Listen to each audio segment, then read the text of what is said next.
everybody, welcome to the first edition of Robert's Guitar Dungeon. I am Robert, and this is my guitar dungeon. I decided to do a series of YouTube videos, reviewing various pieces of gear that, guitars and, guitars, amps, pedals, strings, cables, who knows. We're just going to kind of start here and see where this goes. I had decided to do this because a little bit about my background. I was a manager at Guitar Center, an assistant manager to be specific, for about 6 years, and about a year and a half ago I left there to move on to do something else, and I still I still get contacted by a lot of people that I had done business with and had become friends with, and over the course of my time there, I met a lot of great musicians, a lot of really cool people, and built a lot of really solid relationships that hopefully will last a lifetime. And I always prided myself on knowing my product knowledge, knowing a lot about guitars and a lot about amps and a lot about the used market and the vintage market, and how much those things are worth. And I still get contacted pretty often by those people asking me, what do I think about this particular piece of gear? What do I think about that guitar that just came out? What do I think about this particular amp? How much do I think this is worth? What should they expect to get for this on trade-in, et cetera, et cetera, et cetera. So I've been gone for about a year and a half, and I'm still getting lots of people contacting me about Guitar Center stuff, which I think is cool, and very cool, very humbling. And so I decided I wanted to do a series of videos, just talking about gear. And I've kind of thought out some of these, and some of it's gonna be stuff that I've acquired recently, some of it's stuff that I've had for a while, and some of it, like I said, who knows? We're just this is point A, and where point B will go from here, who knows? I earned a reputation as being the pointy guitar guy at Guitar Center, and I'm real into metal guitars, and the shred machines, and BC Rich and Gibson's are probably my two favorites, my two favorite guitar companies, and I own several of each. So that being said, my first review will not be on either one of those. If you did think it was going to be on a BC Rich, especially if you know me, I'm sure you were probably planning on it being on a BC Rich. However, you would be wrong. I am going to talk about this guitar right here. And this guitar is this is the Schecter SLS, Schecter Blackjack SLS series, and this is the latest incarnation of the Blackjacks. One thing I always liked about Schecter is they pay incredible, very close attention to detail regarding quality control, and just about every Schecter that I've ever gotten my hands on, new or used, is the quality is just phenomenal, and and that's on their import instruments. Most of their they do have a USA shop, and those guitars are very high end. I've seen pictures of them on eBay and listings and stuff like that. I have never, of all the guitars that I've got my hands on over the years, I have yet to get my hands on a USA Schecter. I would love to play one. Because the Korean ones, and even honestly even the Chinese and Indonesian models, I think are extremely well built for the money, and and essentially I think you get more than what you pay for, and most guitar players I know, that's exactly what they're looking for, is more. They want more than what their money's going to get them. The Blackjack series they've been around for quite some time. Like I said, this is the SLS series, which is the latest incarnation of them. There's lots of different options that you can get, that you can go with. Obviously, I went with the one that I'm holding here. is the is what they call the FRP model, and the FR stands for Floyd Rose locking tremolo system, and the P stands for passive electronics.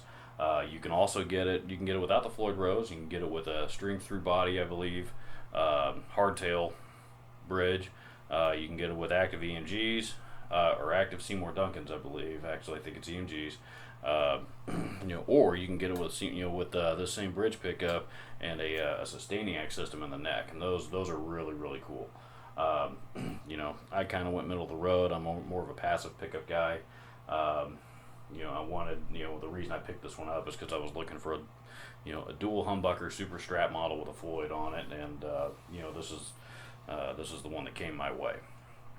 And I'm very pleased with it. Some of the features on this guitar, if we start down here and work our way up, this is an original Floyd Rose, and I'll hold it up here and see if you can actually, hopefully you can see that. But this is an original Floyd Rose. This is not a, this is not a licensed buy. It's not an import or anything like that. That's a Floyd Rose 1000, which I believe those are American made as well. Seymour Duncan, USA Seymour Duncan pickups. There seems to be a bit of confusion of what comes in these. I heard people talk, before I bought it, I heard people talking about that had the Sentient and the Nazgul, which is part of that new death metal series of pickups that Seymour Duncan put out a couple of years ago. I was under the impression that that's what this had in it. I looked on the website and checked a couple of other things, and what this is. This is actually a Seymour Duncan full shred and a 59 model and a full shred, which are provide a lot of clarity. Hopefully you'll be able to hear hear how they sound when I demo the guitar here in a minute. Whoa. Ebony fretboard, no inlays, no inlays at all. It does have side markers, fret markers on the side of the neck. So if you're a person that likes to be able to look down and use those markers to see where you are, you can still see them. The only inlay on the fretboard itself is the skull inlay, which Schecter does have a name for that particular graphic. I can't remember what it's called, but that is an actual inlay. Of course, Floyd Rose locking nut, and actual real Grover tuners to boot, and it stays in tune pretty well with all that combined. One last thing, you'll notice the neck contour here on the back. This is what they call it. Schecter describes this as a long set neck. A long set neck, as opposed to a neck through body. What a long set neck is, if you're not familiar, is the tenon at the end of the neck is a little bit longer than usual, and it goes way down into the body, obviously for more stability, and then they glue it in. Then once that's set, then they go back and they contour that part down. So from a playability standpoint, it lets you get all the way up to that 24th fret. Not 22, but 24 fret guitar, all the way up to that 24th fret, that bottom string very, very easily, which is what it's designed to do. So, also has a little volute there on the back of the neck. Those are that's there for headstock stability. The idea being, if your guitar takes a spill, it's going to be a little bit harder for the headstock to break, which is a nice touch. The satin finish neck, actually satin finish on the entire guitar.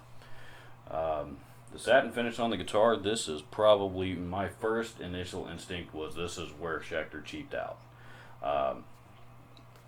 Gloss finishes are usually going to be a little bit more money, in order for Schecter to provide some of these other great features, the American pickups and the trim and the hardware and all that stuff. They probably had to cheap out on the finish. That was my initial reaction. I picked one up and played it, and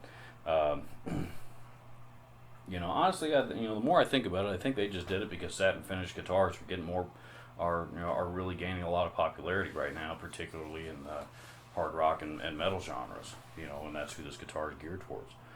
So, you know, and to be honest, you know, the older that I get, I really like the playability of a satin finish neck. You know, I don't think that I'll ever turn away a gloss neck. It's not, you know, a gloss neck is never going to be a deal breaker for me. But, you know, the older that I get, I really like satin finish, and it's just easier to play and smoother to be, you know, to move up and down on. So, one last feature on this one. This one does have a 3-way pickup selector. These controls down here in the bottom, you got 2 volume knobs. You know, your this one here controls your bridge pickup. This one here controls your neck pickup, which is why every time I flip the selector back up to the neck, you hear my amp squealing. You know, it's because that volume's down, that one's on. And then a master tone knob. The master tone knob, and the reason why I left this tag on here is so that you guys could see that. Hopefully that shows up. The master tone knob is also has one extra feature on it, which is a coil tap feature. It's a push-pull pot, and when you pull it out, it engages the coil tap on the neck pickup, essentially turning the neck pickup from a humbucker into a single coil. And I will demonstrate that here in a little bit. You know, let's see how this thing sounds.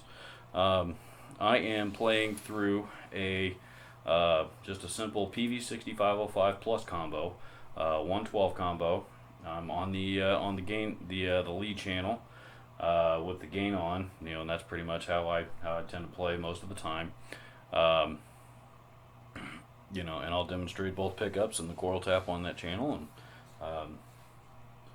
let you see how it sounds. I'm also running the direct out on the amp into a Tascam DR40, hopefully to be able to, you know, capture the actual essence of, you know, what's coming out a little bit better on the recording. So let's see what this thing sounds like. This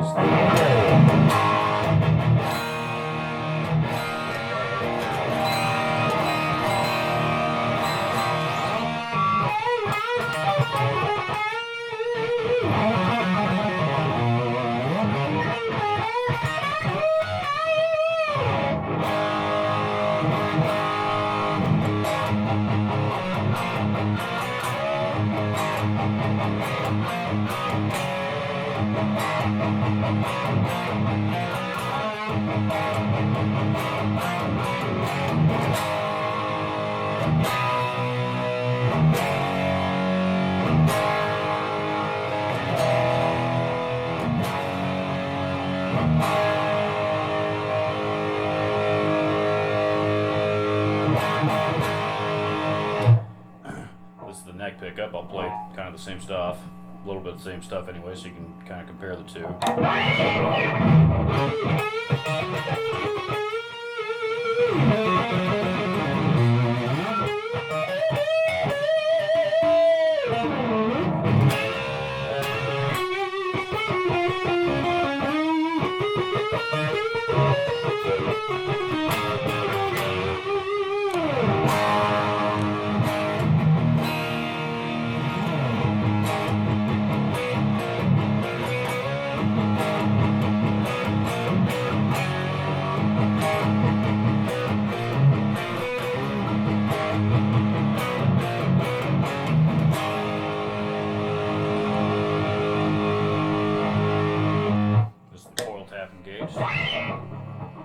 When you hear that hum coming out of the amp, that's how I know the coil tap's engaged. You know, that's the 60 cycle hum that you get from a single coil pickup.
So there you have it. I'll let you judge for yourself on how you think it sounds. I think it sounds great. A lot of what I like about passive pickups is a lot of clarity. They tend to clean up pretty well on a distortion channel when you roll back the volume knob. For people that like to do that, I generally play multi-channel amps, so I generally just change channels. But but there's still a lot of people out there that prefer to clean up their tone by rolling back the volume knob. This guitar is very good for doing that. Again, build quality is phenomenal. Playability is phenomenal. It looks cool. It's practical. It's weighted just right for my taste. I didn't put it on a scale, but it's probably right at about right around the 7 or 8 pound range. So it's not overly heavy. And it's certainly gig worthy. If you're a guitar player and you're out playing shows a lot, and you're looking for something that's going to put up take a beating and the rigors of the road, if you will. This guitar is, these will do it. These will handle it, and they're gonna perform for you. Pros on this guitar. There's a lot of them. Again, I really like the fact that they put so much attention to detail into it. That they made sure and used good, high quality tuners and hardware and electronics in it. And I really like the way it sounds and the way that it plays. Cons. Really the only con that I can, that I would say is, for my taste, I kind of wish that they had, that maybe there would have been a gloss finish on the body and the headstock, but left the neck alone. But that's me. That's just my personal taste, and really that's nitpicking. This guitar retails for, you can walk into a guitar shop and buy this new for somewhere in the $700 or $800 range. Models without the Floyd Rose are going to be $50-$100 less, and if you step up to the Sustainiac model, you're going to be getting up into the $900 to $1,000, $1,000 ish ballpark there for those. But regardless, I think it's worth every penny, every single penny, and I recommend it. I absolutely recommend it. So, please leave your comments below. I will include any details and any details I may have left out, and down there as well. Thanks for watching. Keep on rocking.